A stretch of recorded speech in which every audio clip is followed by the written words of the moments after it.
Cross-price elasticity is comparing two products' price and quantity. So like the last video, there's going to be two examples. This time it's going to be substitutes and complements. So let's look at the substitutes first.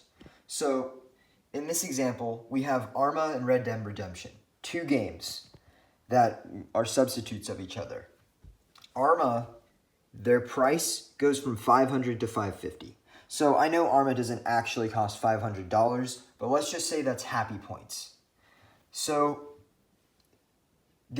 since Arma jumps to from $500 to $550, and Red Dead Redemption doesn't jump in price at all the people are going to go over to Red Dead Redemption because it's cheaper. So the quantity here goes to 0, and the quantity here, it jumps up to 600 because all the people from Arma went over to Red Dead.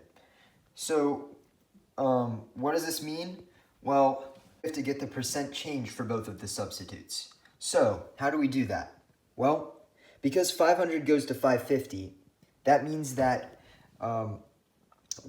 we have to take the percent change of it. So percent change is 50.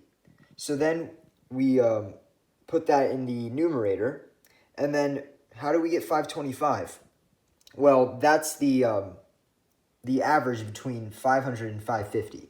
So then 500 divided by 525 is 0.095 something, so around 9.5%. So then we do the same thing here, but with quantity, and we get 67%. So then we take 67 and we put it over 9.5, and that gets us 7.1. And that's the cross-price elasticity. So in this case, it's very high, and that's usually the case for most substitutes. Substitutes are usually going to have very high cross-price elasticities. Now let's go to the second example. So for this one, we have Clash of Clans and the in-game currency for Clash of Clans, gems. These two are complements. So the price of Clash of Clans here is going to be 500 happy points. This time, the price is actually going to go down to 450, leaving us with minus 50.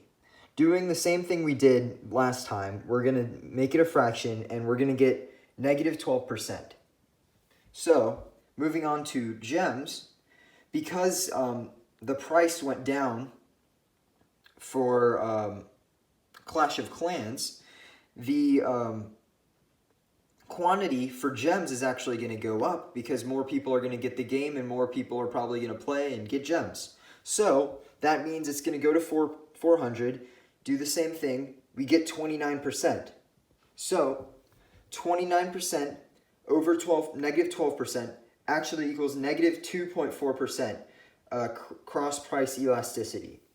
So this means that all complements are going to be a negative cross-price elasticity.